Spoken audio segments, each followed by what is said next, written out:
what's up? Welcome back to another video. My name is Cindy Valentina from the YouTube channel Valentina Cowgirl. I hope you're all staying safe during this crazy time. I know a lot of us can't ride our horses right now, and we're trying our best to stay as safe as possible and keep the hospitals empty. I thought it'd be a good idea to show you guys 10 different things that you can do with your horse when you can't ride. These are some of my favorite things. I actually do them even when I can ride. So I hope you guys enjoy watching, and let's get on into it.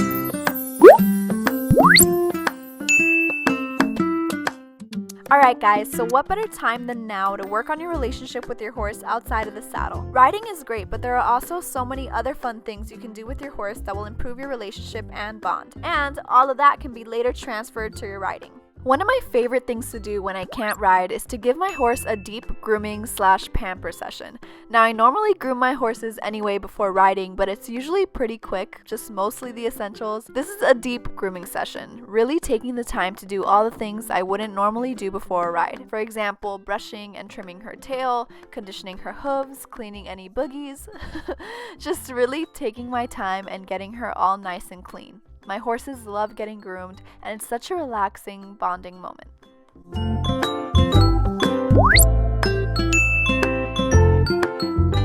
Another thing you can do with your horse when you can't ride is to work on trail loading. And this works out perfectly because it's so important to do this on days you have nowhere to be. Patience is key, and it sucks when you have a big show or something and your horse won't load, and it's not really the ideal time to start working on it right then and there. You'll probably do more harm than good. So taking advantage of this time to get your horse used to loading can be really beneficial. My horse Brandy is a pretty good loader. We've worked on it a lot, so now we've moved on to phase 2, and I've started trying to teach her how to self-load. She's slowly getting the idea.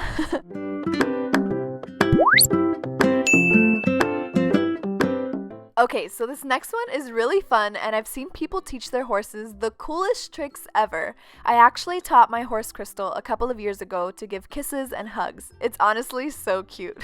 I've started to teach Brandy how to hug, but I'm kind of rusty. I just let her follow the treat until she brings her head all the way around, and then I give it to her. There are so many other amazing tricks you can teach your horse, like smile, bow, nod, lay down, and a bunch of YouTube videos teaching you how to do it, so definitely try it out.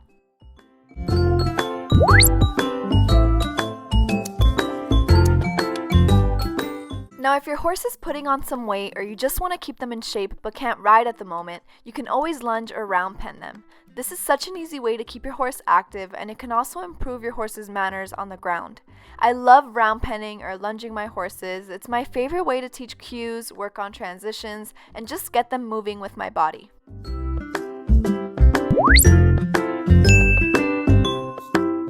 Another thing you can do with your horse to keep them feeling good is to stretch them. Now, I'm not a vet or a medical professional, so definitely feel free to do your own research when it comes to stretching your horse. It can be very delicate. I just do a couple of simple stretches with my horses, nothing too fancy, and there are a variety of different stretches for different areas of the body. Doing this can help prevent your horse from getting stiff, improve their flexibility, and enhance their range of motion. The reason they're called carrot stretches is because you use treats, aka carrots, to help guide their nose to different areas of the body to get a really good stretch.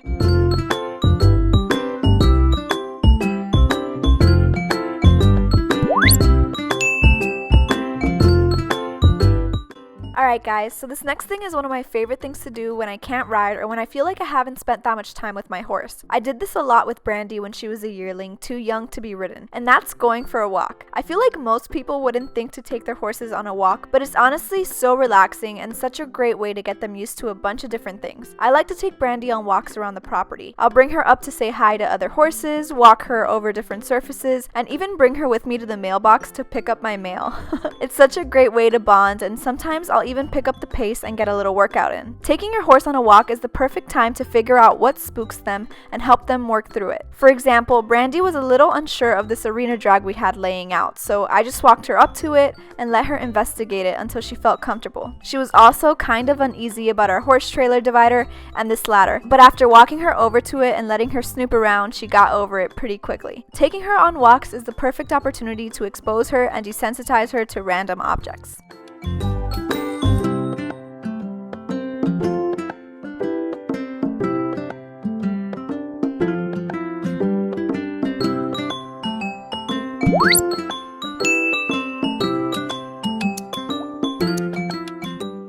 Now that brings me over to the next thing you can do with your horse when you can't ride, which is work on desensitization. Horses are natural prey animals, so they are constantly getting spooked at anything that might resemble a predator or anything they don't necessarily recognize. I feel like desensitizing your horse is such an important step when it comes to their training process, and there are so many things you can desensitize them to. I've used plastic bags, lunge whips, tarps, just anything I have on hand really. Doing all this will later make your rides a lot safer when you encounter something your horse is unsure of. I've worked a lot on desensitizing Brandy. She's pretty good at staying calm most of the time. However, I still like to do a little refresh once in a while. And when I say I desensitize her to anything, I really mean anything. As you can see here, I'm using a jacket as my scary object. I throw it around her head, onto her back, just all over her body until I feel like she's completely relaxed and not scared of it.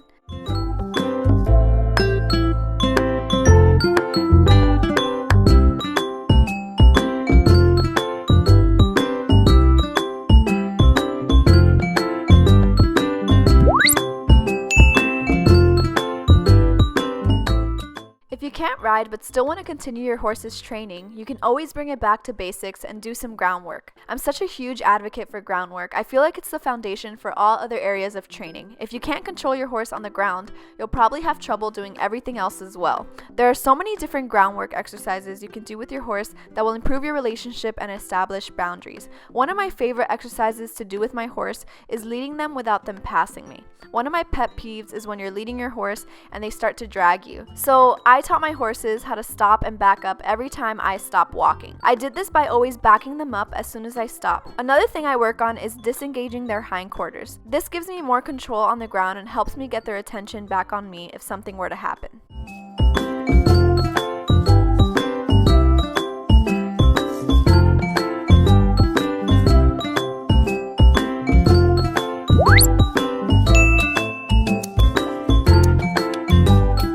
Alright guys, so I feel like this next one is pretty obvious, but another thing you can do with your horse when you can't ride is to give them a nice, long, and refreshing bath. Your horse will definitely appreciate it, especially if you're having hot temperatures like we are here in Florida. I've always had to separate a day to give my horses a bath anyway because I really like being as thorough as possible. I have to admit, I don't give them a bath with soap often, but when I do, I really like to take my time and make sure they're really clean. I always start by getting them all wet, and I actually like to mix the shampoo with water in a bucket instead of squeezing it directly onto their body. I just find that it suds up a lot more, and I have to use less soap. I don't consider them clean until I see bubbles. Anyway, once I have my soap and water all mixed up, I usually use a curry glove to scrub them all over, making sure not to miss any areas.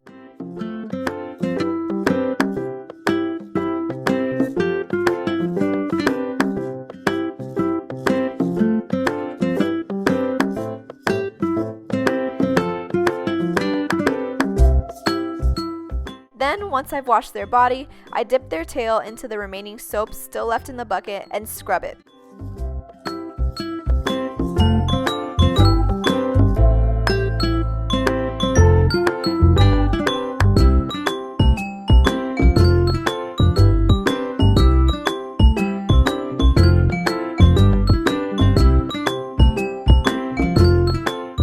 Finally, I rinse them all off, making sure to get all of the soap off and condition their mane and tail.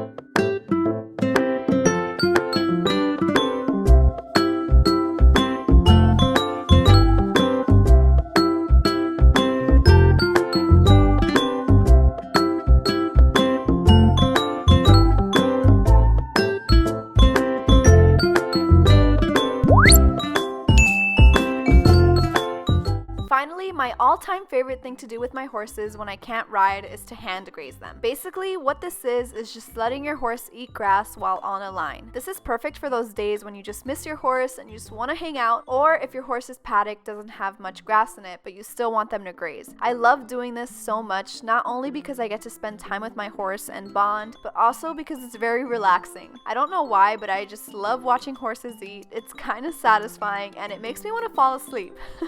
Anyways, sometimes I use this time to write notes, read, check my emails, answer comments, just anything really. And the horses really enjoy it as well. I definitely encourage you to try it out with your horse if you haven't already. Alright you guys, that is it for today's video. I hope you enjoyed watching and definitely incorporate some of these tips in your equestrian routine. I love doing these things just as much as I love riding. Sometimes I even catch myself not riding and I'm just grazing or round penning and stuff, but during this time I think it's extra important to try and stay safe and keep those hospitals empty. So thank you guys so much for coming along. I hope you enjoyed watching. Definitely give this video a thumbs up if you liked it. Also subscribe to the FEI YouTube channel if you haven't already, and leave me a comment down below if you guys have anything that you do with your horses that doesn't involve riding and that I didn't include in this video, because I'd love to add more things. Thank you so much for watching, and I'll see you guys in the next video. Bye!